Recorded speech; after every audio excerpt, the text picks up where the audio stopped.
சரியாக ஒரு 50 நிமிடம் பெருமானார் ஸல்லல்லாஹு அலைஹி வஸல்லம் நம்மை போன்ற மனிதர் தானா என்கிற இந்த ஒரு பெரிய தலையங்கம், அதற்கான எந்த தகுதியும் என்னிடத்தில் இல்லை என்றாலும் காலத்தின் கட்டாயம் சில தகவல்கள் சொல்லப்பட வேண்டும் என்கிற அடிப்படையில் அல்லாஹ் பெருமானாரை பற்றி சூரத்துல் கஹ்ஃபிலே சொல்லும்போது குல் இன்னமா அன பஷரும் மிஸ்லுக்கும், நான் உங்களை போன்ற ஒரு மனிதர் என்று நபியை நீங்கள் சொல்லுங்கள் என்று அல்லாஹ் சொல்லிட்டான். உங்களை போன்ற ஒரு மனிதர் நான் என்று நீங்கள் சொல்லுங்கள் என்று அல்லாஹ் அதோடு நிறுத்தாம யூஹா இலைய, எனக்கு வஹி வருதுன்னு சொன்னான். எனக்கு வஹி வருதுன்னு நீங்கள் சொல்லுங்கன்னு சொன்னான். ஆனால் அதை கட்டிங் பிட்டிங் ஒட்டிங் அதை மட்டும் எடுத்து, முதல் பகுதியை மட்டும் எடுத்து பெருமானார் ஸல்லல்லாஹு அலைஹி வஸல்லம் நம்மை போன்ற மனிதர் என்கிற வாதம் முன்வைக்கப்படுகிறது. இந்த என்னை போன்ற மனிதர் முதல்ல பேசினது யாரு அப்படின்னா இப்லீஸ் பேசினா அல்லாஹ்ட்ட. ஆதம் என்னை விட எந்த வகையில் சிறந்தவர்? இன்னும் சொல்ல போனால் அவர் எனக்கு கீழே தானே, நான் தானே அவருக்கு மேலே. முன்னுண்டான சமுதாய மக்கள் நபிமார்களிடத்தில் பேசிய வார்த்தையை குர்ஆன் பதிவு செய்கிறது. ஒரு இடத்தில் அல்லாஹ் சொல்றான், வஅஸ்ஸர்ரு நஜ்வல்லதீன ஸலமு, அநியாயம் செய்தவர்கள் தங்களுடைய மனசுக்கு உள்ள ஒரு ரகசியத்தை மறைத்து வைத்திருக்கிறார்கள். அந்த ரகசியம் என்ன தெரியுமா? ஹல் ஹாதா இல்லா பஷரும் மிஸ்லுக்கும், இந்த நபி உங்களை போல ஒரு ஆளு தான், இந்த நபி உங்களை போல ஒருவர் தான் என்று அநியாயம் செய்து விட்டவர்கள் தங்களுடைய மனதிலே மறைத்து வைத்திருக்கிறார்கள். இது முன்னுண்டான நபிமார்களுடைய விஷயத்தில் இறக்கப்பட்ட ஒரு வசனம். இங்க அல்லாஹ் என்ன பயன்படுத்துறா, இந்த நபி நம்மை போன்றவர் என்று யார் சொல்கிறார்களோ அவர்களுக்கு அல்லாஹ் வச்சிருக்கிற பேரு அல்லதீன ஸலமு, அக்கிரமிகள், அநியாயம் செய்தவர்கள். சத்தியத்தை புரியாமல் ரிசாலத்து நுபுவத்து நபித்துவத்தினுடைய மேம்பாடும் தகுதியும் என்ன என்பது தெரியாமல் அவர்களும் என்னை போல ஒரு மனிதர்தான் என்று பேசுகிறவர்களுக்கு இறைவனிட்ட பட்டம் இவர்கள் அநியாயக்காரர்கள். அல்லாஹ் அந்த அநியாயக்காரர்களில் இருந்து நம்மை பாதுகாப்பானாக. ஆமீன் சொல்லுங்களேன். அருமையானவர்களே, பெருமானார் ஸல்லல்லாஹு அலைஹி வஸல்லம் இப்போ அல்லாஹ் என்னை நம்மை போல ஒரு மனிதர், உங்களை போல ஒரு மனிதர் தான் அப்படின்னு மட்டும் நிறுத்தல. சூரத்துல் அஹ்ஸாபில் அல்லாஹ் பெருமானார் ஸல்லல்லாஹு அலைஹி வஸல்லம் மனைவிமார்களை பற்றி பேசுகிறான், நம்முடைய உம்மாக்களை பற்றி அல்லாஹ் பேசுகிறான். பேசும்போது என்ன சொல்கிறான்? யா நிசா அன் நபியி, நபியினுடைய மனைவிமார்களே, லஸ்துன்ன கஅஹதி மினன் நிசா, நீங்கள் மற்ற பெண்களை போல இல்லை.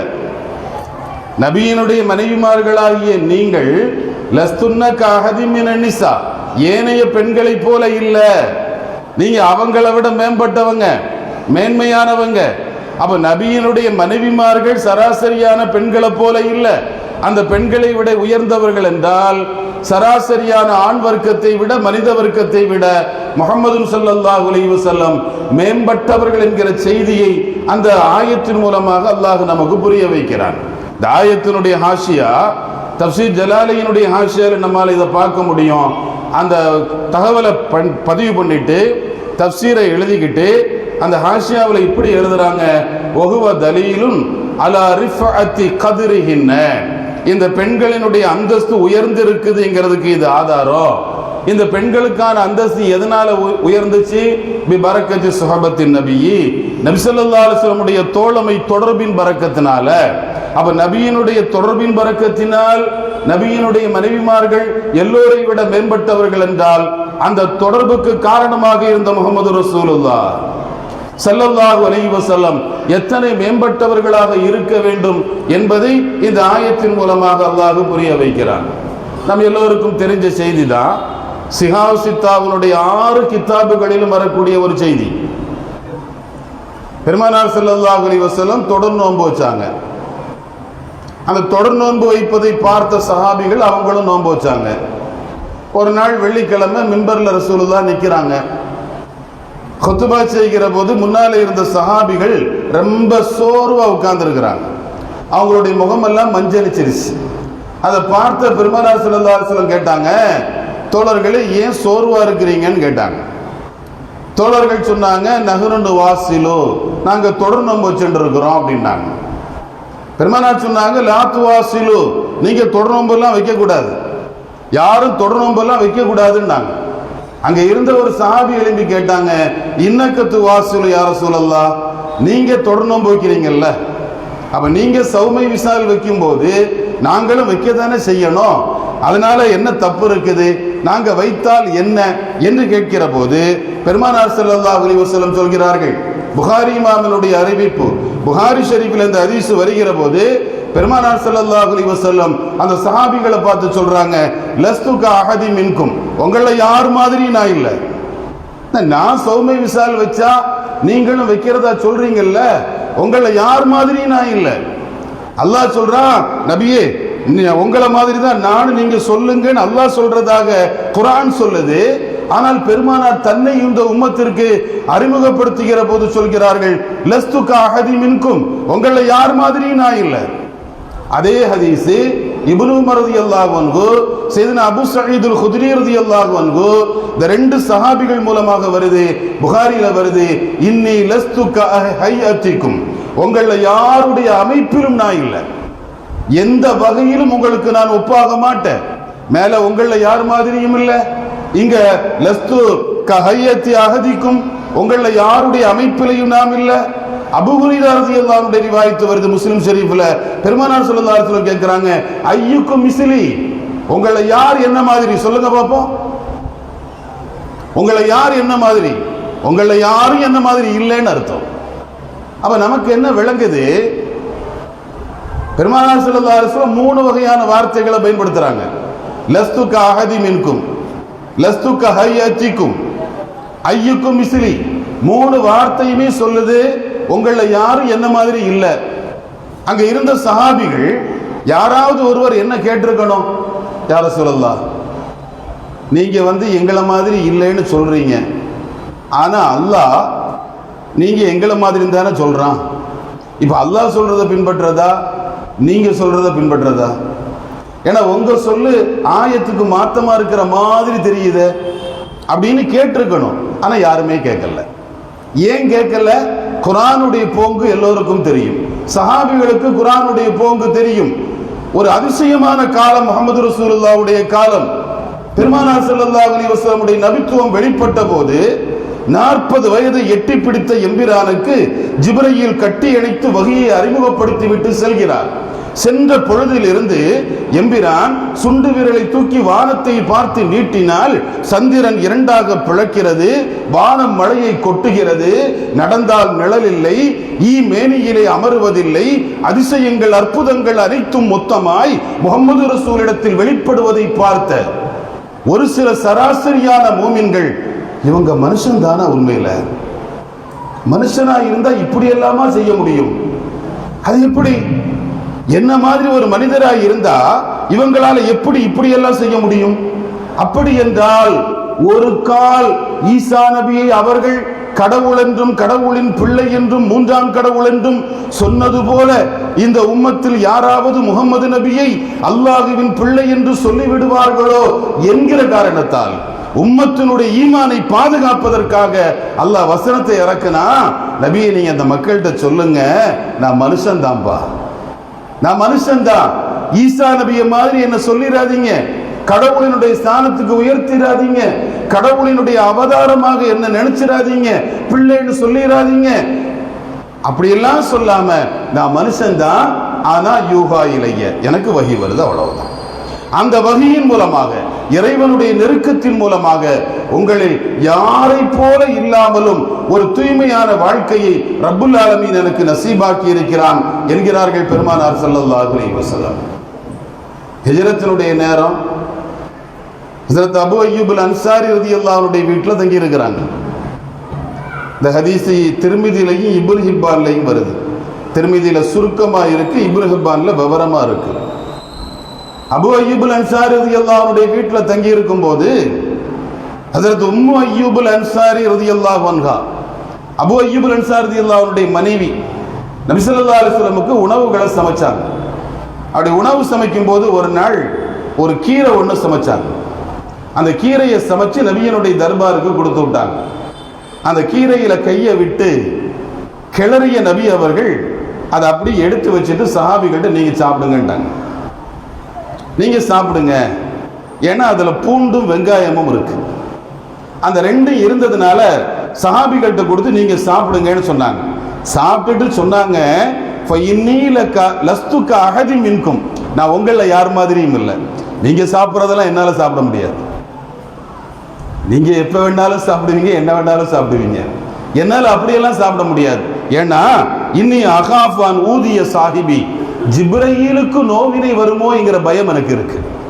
ஜிப்ரீலோடு நான் பேசிட்டு இருக்கிறேன், மலக்குகளோட நான் பேசிட்டு இருக்கிறேன். என் வாய் சுத்தமா இருக்கணும். நல்லிஃபு அஃப்வாஹக்கும், உங்களுடைய வாய்களை சுத்தமா வைங்க.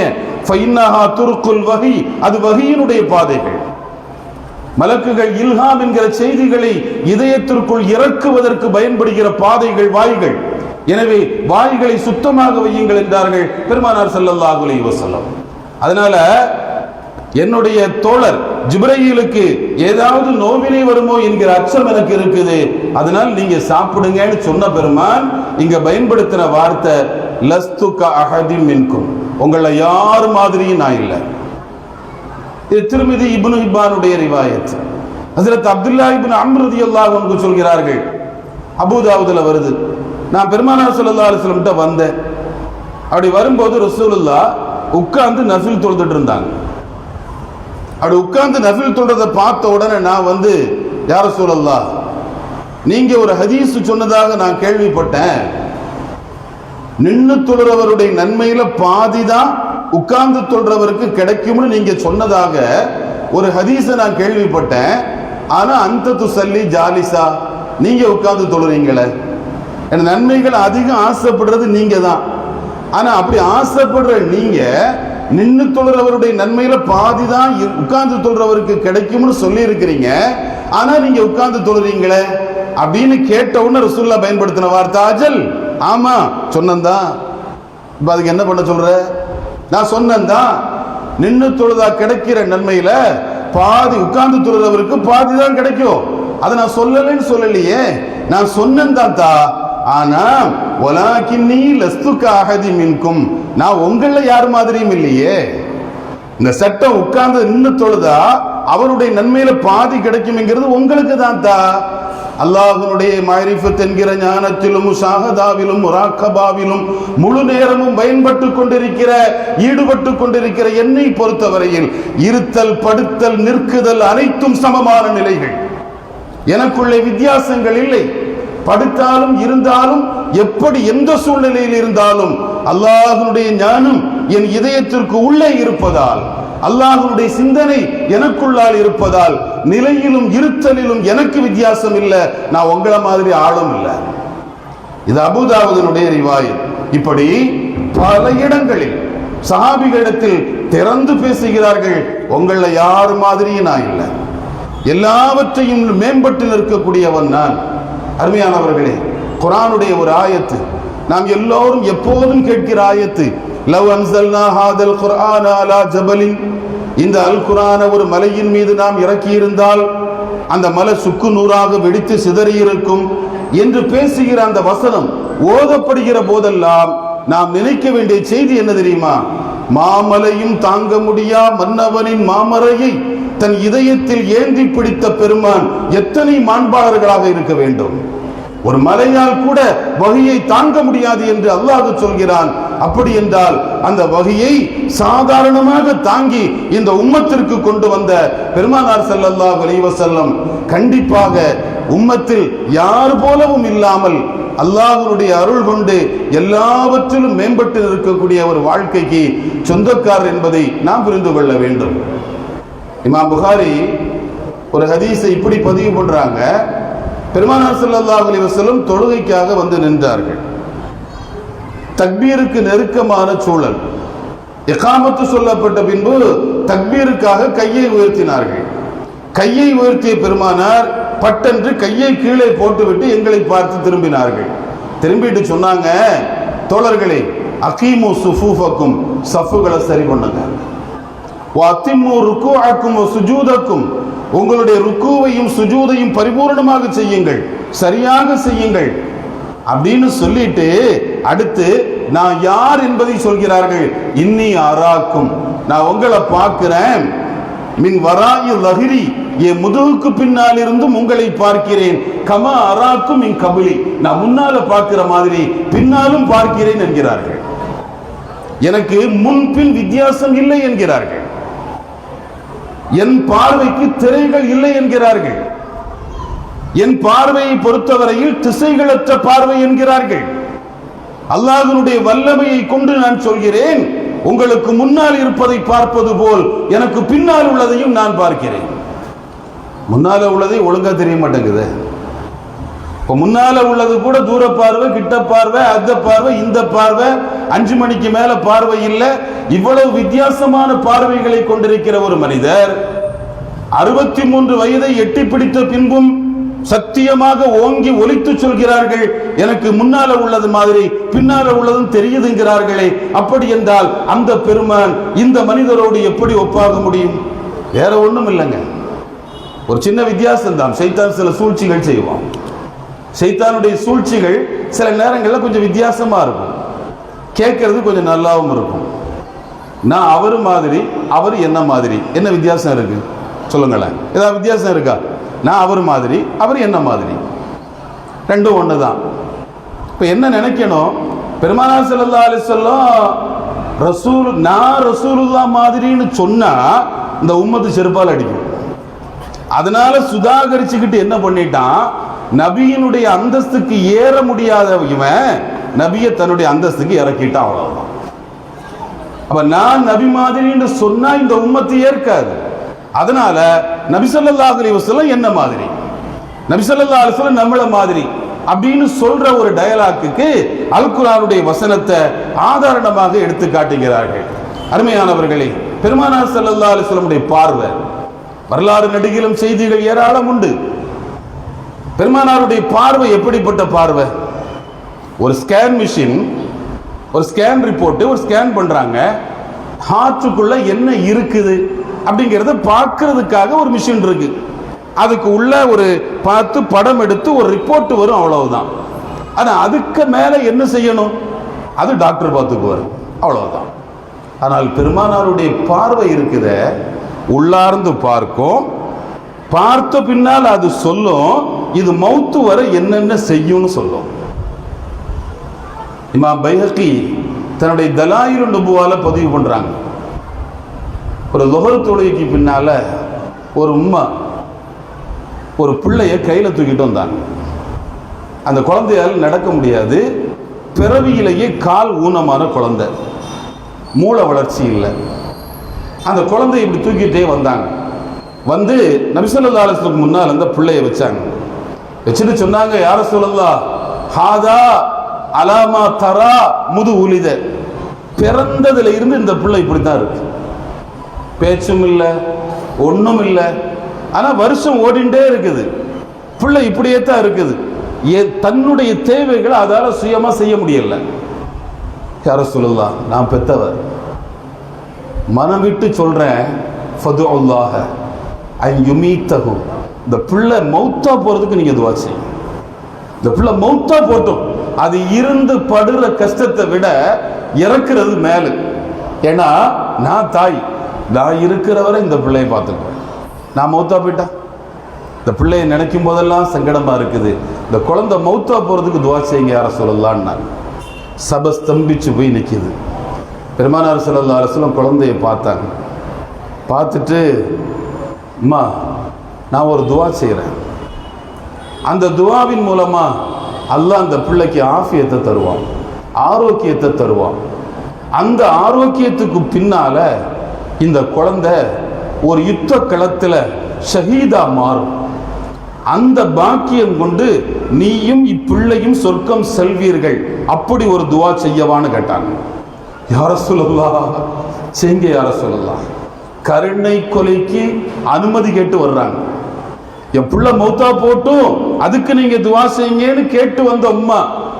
பெருமானார் சொல்கிறார்கள், இல்லம்மா, இந்த புள்ள மௌத்தாவுற புள்ள இல்லம்மா, அல்லாஹ்வுடைய தீன ஹயாத்தாக்குற புள்ள, ஒரு யுத்த களத்தில் வீர மரணம் அடைய இருக்கிற பிள்ளை. அதனால இந்த குழந்தைக்கு நான் இப்படி துவா செய்றேன்னாங்க. நபி ஸல்லல்லாஹு அலைஹி வஸல்லம் துவா செஞ்சாங்க, அல்லாஹுவே ஆஃபிஹி, இவருக்கு ஆஃபியத்தை கொடு, இவருடைய உடம்புல எல்லா வகையான பலத்தையும் தெம்பையும் கொடு, இவருடைய ஈமான வலுப்படுத்து, உன்னுடைய யுத்தத்தில் பங்கெடுத்து இவருக்கு வீரமரணம் அடைகிற ஷஹாதத்தினுடைய பாக்கியத்தை கொடுத்து இந்த இருவரையும் சொர்க்கம் செல்வதற்கான தௌஃபீக்கை அல்லாஹுவே நீ கொடுன்னு துவா செஞ்சாங்க.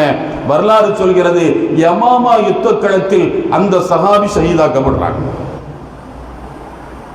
இப்ப நபி ஸல்லல்லாஹு அலைஹி வஸல்லம் பார்வை மரணம்தான் கடைசி என்று எண்ணப்பட்ட ஒரு குழந்தைய மாநபி தன் கண் கொண்டு பார்த்த பின்பு உடனே சொன்னார்கள், இது மௌத்தாகிற பிள்ளை இல்ல, தீன ஹயாத்தாக்குற பிள்ளை.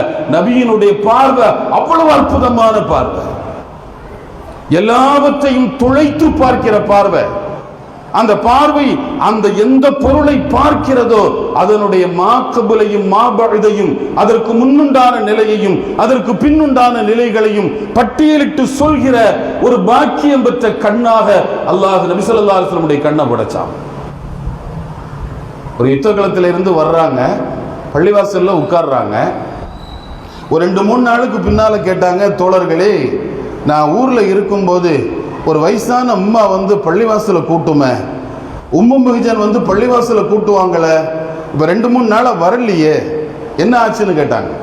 தோழர்கள் சொன்னாங்க, யார சொல்லலாம், அவங்க மௌத்தாயிட்டாங்க, நீங்க ஊர்ல இல்லாத நேரத்தில் மௌத்தாயிட்டாங்க, நாங்க அடக்கம் பண்ணிட்டோம். பெருமானார் சொன்னார்கள், துல்லூனி அலா கபரிஹா, உம்மோட கபர் எங்க இருக்குன்னு எனக்கு சொல்லுங்க. நேர கபருக்கு வந்தாங்க, துவா செஞ்சாங்க. துவா செஞ்சுட்டு கபரை பார்த்து பேசுறாங்க, உம்மு முஹிஜன், உன்னுடைய வாழ்க்கை அல்லாஹ்விடத்தில் ஒப்புக்கொண்ட வாழ்க்கையாக மகிழ்ச்சியான வாழ்க்கையாக மாறுவதற்கு எது காரணமாக இருந்தது? அந்த வார்த்தை விளங்குதா? பார்த்தாச்சு, பார்த்தா அம்மா ரொம்ப சந்தோஷமா இருக்கிறாங்க. கபர்ல சந்தோஷமா இருக்கிறத பார்த்த பெருமான் அந்த பெண்ணை பார்த்து கேட்கிறாங்க, அம்மா, அல்லாஹ்விடத்தில் வெற்றிய உங்களுக்கு வாங்கி தருவதற்கு எந்த அமல் காரணமாக இருந்ததுன்னு கேட்கிறாங்க. அந்த அம்மா பதில் சொல்லுது, கம்முல் மஸ்ஜிதி, பள்ளியை கூட்டியது அப்படிங்கிறது, பள்ளிவாசலை கூட்டியது. பெருமானார் ஸல்லல்லாஹு அலைஹி வஸல்லமுடைய பாதம் தினந்தோறும் படுகிற பாக்கியம் பெற்ற மஸ்ஜிது நபவியினுடைய வராண்டாவை வயதான காலத்திலும் கூட குனிந்து கூட்டிய ஒரு உம்மா சொர்க்கம் செல்வதற்கும் கபரில் வெற்றி பெறுவதற்கும் அந்த பள்ளியை கூட்டிய அமல் காரணமாக இருந்தது என்று கபரில் இருந்து பதில் வந்தது பெருமானார் ஸல்லல்லாஹு அலைஹி வஸல்லம் சொல்லி காட்டுகிறார்கள். நபியினுடைய கண்ணும் காதும், கபருக்கு உள்ளே இருப்பவர் சொல்கிற பதில கேட்கிற காதும், கண்ணு கபருக்கு உள்ளே இருக்கிறவர் எந்த நிலையில இருக்கிறார் என்கிறத பார்க்கிற கண்ணும் பெற்ற உடல் கொண்டவர்களாக சையதுனா முஹம்மது ஸல்லல்லாஹு அலைஹி வஸல்லம் தங்களை அல்லாஹ் இந்த உலகத்திற்கு தந்தார். அது மட்டுமல்ல, நம் எல்லோருக்கும் தெரிந்த நிறைய செய்திகள் நான் ஞாபகத்திற்காக சொல்றேன். சுராக்கா ஹிஜ்ரத்தினுடைய நேரத்தில் சுராக்கா வந்தார். 100 ஒட்டகத்திற்கு ஆசைப்பட்டு எப்படியாவது மதீனா செல்வதற்கு முன்னால் நபி ஸல்லல்லாஹு அலைஹி வஸல்லம் கூட்டிக் கொண்டு மக்காவுக்கு வந்துடணும், 100 ஒட்டகம் வாங்கணுங்கிறதுக்காக சுராக்கா வேகமாக குதிரையில போகக்கூடிய சுராக்கா நபியை விரட்டிட்டு வந்தாரு. ஒரு இடம் வந்த போது நபியை பார்த்துட்டாரு. பார்த்தவுடன் சுராக்காவினுடைய தந்திர புத்தியை புரிந்து கொண்ட முஹம்மது ரசூலுல்லாஹ், சுராக்கா வேணாம், அந்த 100 ஒட்டகத்துக்கு ஆசைப்பட்டு இந்த மாதிரி மோசமான காரியத்தை நீ செய்ய வேண்டாம்னு சொன்னாங்க. இல்ல, உங்களை நான் பிடிக்க தான் போறேன், பிடிச்சு மக்காவுக்கு கொண்டு போவேன், எனக்கு 100 ஒட்டகம் கிடைக்கும்னு சொன்னாரு. சொல்லி பார்த்தாங்க ரசூலுல்லாஹ், அவர் கேட்கிற மாதிரி இல்ல. யா அருள் குதீஹி, பூமி அவரை பிடினா, பூமி அவரை பிடினா, பூமிக்கு உத்தரவு, குதீஹி அவரை பிடி. பூமி அப்படியே விழுங்கிச்சு. உள்ள போறாரு. கொஞ்சம் தூரம் குதிரையோட உள்ள போனவரு, நபியே விட்டுருங்க, துவா செய்யுங்க, ஒரு காலமும் இனி உங்களை நான் தொடர்ந்து வரமாட்டேன், தொல்லை கொடுக்க மாட்டேன். பெருமானார் ஸல்லல்லாஹு அலைஹி வஸல்லம் துவா செஞ்சாங்க. பூமியில இருந்து வெளியே வந்தாரு, மீண்டும் பிடிக்க முற்பட்டாரு, உள்ள போனாரு, மீண்டும் துவா செஞ்சாங்க, மீண்டும் பிடிக்க முற்பட்டாரு, மீண்டும் துவா செஞ்சாங்க. 3 வாட்டிக்கு பின்னால 4வது தடவை அவர் திருந்திட்டாரு. ரசூலுல்லாஹ்வுடைய அன்பு, பெருமானார் ஸல்லல்லாஹு அலைஹி வஸல்லம் அன்பு இருக்கு இல்லையா, எல்லா பொருள்களையும் சூழ்ந்த அன்பு. யாருக்கெல்லாம் அல்லாஹ் ரப்பா இருக்கானோ அவங்களுக்கெல்லாம் ரசூலுல்லாஹ் ரஹ்மத். அல்லாஹ்வை தவிர எல்லாத்துக்கும் ரசூலுல்லாஹ் ரஹ்மத். எல்லா மஹ்லூக்காத்துகளினுடைய மூல ரஹ்மத்தின் கேந்திரமாக அல்லாஹ் நபியை படைச்சான். அதனால நபி ஸல்லல்லாஹு அலைஹி வஸல்லம் அந்த அன்பு மிகச்சி நிற்கிது. 3 தடவை அவர் மீறி மீறி செயல்பட்ட பின்னாலையும் ரசூலுல்லாஹ் மன்னிச்சுட்டே வந்தாங்க. ஞாபகத்துக்காக சொல்றேன், ரசூலுல்லாஹ்வுடைய அன்பு ரொம்ப விசாலமான அன்பு. அதை மூசா அலைஹிஸ்ஸலாமுடைய அன்போட கம்பேர் பண்ணி பாருங்களேன். அஸ்ஸாலி இமாம் யஹ்யால சொல்றாங்க, மூசா அலைஹிஸ்ஸலாமுடைய காலத்தில் ஒரு அநியாயக்காரன் இருந்தானா, ஒரு லாலி, ஒரு அக்கிரமி. அவன் ரொம்ப நல்ல மனுஷன். ஆனால் மூசா நபியை மட்டும் பிடிக்காது. ஊரில் சில பேர் இருப்பான், ஆள் ரொம்ப நல்ல ஆளாக இருப்பார். அந்த ஊரில் உள்ள அஜத்தை பிடிக்காது, ஆலிம்சாவை பிடிக்காது, அது குறிப்பிட்ட ஒரு ஆளை பிடிக்காது, ஒரு நல்ல மனுஷனை பிடிக்காது. அவரை பார்த்தா படபடன்னு மாறிடுவார். அதுபோல இந்த அநியாயக்காரன் மூசா நபியை பார்த்தா இவரு கோபம் வந்துடும், கண்ணா பின்னான்னு திட்டு வரான். மூசா அலைஹிஸ்ஸலாம் அதை விட கோபக்காரர். ஆனால் மூசா அலைஹிஸ்ஸலாம் அல்லாஹ்ட்ட சொன்னாங்க, அல்லாஹ் அவன் என்ன திட்டிட்டு இருக்கிறான், ஒன்னையோ வேற யாரையோ திட்டுனா போட்டு சாத்திடுவேன். ஆனா அவன் என்ன திட்டுறான், என்ன திட்டுறதுனால என்னால திருப்பி ஒன்றும் பண்ண முடியல. அல்லாஹ்வே அவனுடைய விஷயத்துல ஒரு நல்ல முடிவை நீ எடுன்னா. அல்லாஹ் சொன்னா, மூசா நபி அவன் விஷயத்துல நீங்க என்ன முடிவெடுத்தாலும் அதை நான் பொருந்திக்கிறேன், உங்கள் சாய்ஸ், நீங்க என்ன வேணாலும் முடிவெடுக்கலான்னா. அல்லாஹ் மூசா அலைஹிஸ்ஸலாம் இதைத்தான் எதிர்பார்த்திருந்தாங்க. மறுநாள் அது போல அந்த ஆள் வந்தார். மூசா அலைஹிஸ்ஸலாமை பார்த்த உடனே திட்ட ஆரம்பிச்சிட்டார். திட்டின உடனே மூசா அலைஹிஸ்ஸலாம் கோவம் வந்துடுச்சு. யா அருது ஹுதீஹி, பூமி அவரை பிடி அப்படின்னாங்க. அந்த ஆள் அப்படியே கீழே போறாரு, பூமிக்குள்ள போறாரு. முட்டுக்கால் வர போயிடுச்சு. மூசா மூசா என்ன காப்பாத்துங்க மூசா, இனி உங்களை திட்ட மாட்டேன் மூசா, எப்படியாவது துவா செய்யுங்க மூசா. இடுப்பு வர போயிட்டாரு, அந்த ஆளு கதறாரு. கழுத்து வர போயிட்டாரு, அந்த ஆளு கதறாரு. மூசா அலைஹிஸ்ஸலாம் கொஞ்சம் கூட இறக்கப்படல. கழுத்து வர போயிட்டு மூசா இனி நான் எந்த காலத்திலையும் உங்களை திட்ட மாட்டேன், நீங்க வர்ற தெருவுக்கே வர மாட்டேன். மூசா அலைஹிஸ்ஸலாம் இறக்கப்படல. அந்த ஆளு பூமிக்குள்ள போக போறாரு. அல்லாஹ் மூசா நபிட்ட பேசினான், மூசா இவ்வளவு கல் நெஞ்சக்காரரா நீங்க, இவ்வளவு கல் நெஞ்சக்காரரா நீங்க, உங்களுக்கு இறக்கமே இல்லையா? அவன் கதறானே, அந்த பாவி பையன் கதறதை கேட்டு அவனை நீங்க ஒரு தடவையாவது காப்பாத்தி இருக்கலாமே அப்படின்னு சொன்ன அல்லாஹ் அடுத்து சொன்னா, அவன் மூசா மூசா மூசான்னு கத்துறான். ஒரு தடவை அல்லான்னு சொல்லி இருந்தா அவனை நான் தூக்கி விட்டுருப்பேன். நான் ஒரே ஒரு தடவை அல்லான்னு சொல்லி இருந்தான்னா அப்படியே அவனை தூக்கி நான் மேல விட்டுருப்பேன். அவன் பாவி போய் உங்க பேரையே சொல்லிட்டு இருக்கான். மூசா அலைஹிஸ்ஸலாம் கோபக்காரர், ஆனால் சையதுனா முஹம்மது ஸல்லல்லாஹு அலைஹி வஸல்லம் ஜமாலியத்தின் வெளிப்பாடு, சாந்த சொரூபி, அன்பின் கேந்திரம், எல்லா பொருட்களையும் அன்பு கொண்டு காணுகிற ஒரு அற்புதமான படைப்பு முஹம்மது ரசூலுல்லாஹ். அதனால சுராக்கா 3 தடவை தப்பு செஞ்ச பின்னாலையும் அவரை காப்பாத்தி 4வது தடவை சுராக்கா சொன்னாரு, யா ரசூலல்லாஹ் இந்த வழியா நீங்க மதீனாவுக்கு போங்க, ஏன்னா இதான் ஷார்ட் ரூட், இந்த வழியா போயிட்டா சீக்கிரம் போயிடலாம். நான் இங்க உட்கார்ந்துக்கிறேன், யாராவது தேடி வந்தா நபி இந்த பக்கம் போகலன்னு நான் என்ன செஞ்சிடறேன், டேக் டைவர்ஷன், வேற வழியா திருப்பி விட்டுறேன், நீங்க தாராளமா போங்கன்னாங்க. நபி ஸல்லல்லாஹு அலைஹி வஸல்லம் சிரிச்சிட்டே சொன்னாங்க, சுராக்கா நீ செய்கிற இந்த காரியத்துக்கு அது சொன்னாங்கல்ல, யாருக்கு கடன்படாத வாழ்க்கை ரசூலுல்லாஹ்வுடைய வாழ்க்கை, கடன்படாத வாழ்க்கை. யார் உபகாரம் செஞ்சாலும் அவங்களுக்கு உடனே பகரம் செஞ்சிருவாங்க.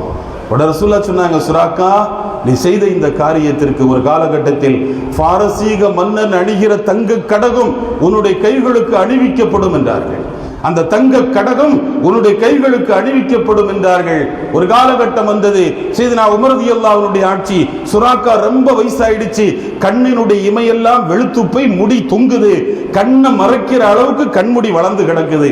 அந்த முதுமை காலத்தில் பாரசீகத்தினுடைய கனிமத்து பொருட்கள் வந்தபோது எந்த பொருள் வந்தாலும் திரும்பி பார்க்காத கலீஃபா உமர் ரலியல்லாஹு அன்ஹு பாரசீகத்தினுடைய பொருள் வந்த உடனே ஓடி வந்து அந்த பொருள்களை கிண்டுறாங்க, கிளறாங்க, எதையோ ஒன்று தேடுறாங்க. தேடி பிடிச்சு அந்த கடகத்தை கையில எடுத்தாங்க.